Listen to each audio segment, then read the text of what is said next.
দার্জিলিংয়ের পাহাড়ে ঘোষ মেজাজে মুখ্যমন্ত্রী। মেলের রাস্তা ধরে হাঁটতে হাঁটতে স্থানীয়দের সঙ্গে কথাও বললেন তিনি। সঙ্গে ছিলেন মন্ত্রী অরূপ বিশ্বাস। রিচমন্ড হিল থেকে বেরিয়ে মঙ্গলবার প্রাতঃভ্রমণে বেরোন মমতা বন্দ্যোপাধ্যায়। সেই চেনা ছন্দে হেঁটেই জনসংযোগ নেত্রী। পাহাড়ে তখন কুয়াশার চাদর। নেত্রী চলেছেন স্বমহিমায়। গান্ধী রোডের রবার্টসন রোড থেকে বেথেনি স্কুল পর্যন্ত হাঁটলেন মুখ্যমন্ত্রী। পথে খুদেদের দেখেই যেন মুখ্যমন্ত্রীও বেজায় খুশি। এগিয়ে গেলেন বাচ্চাদের দিকে, দিলেন চকলেট।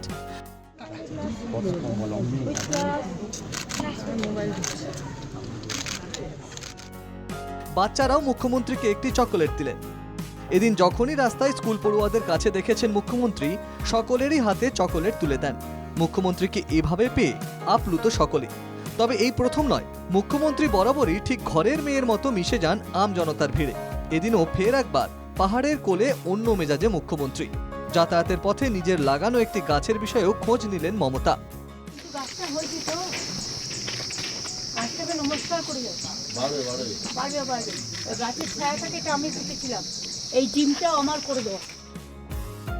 দার্জিলিং থেকে সুতপা সেন ও Debraj Chhetri report, NK TV Bangla.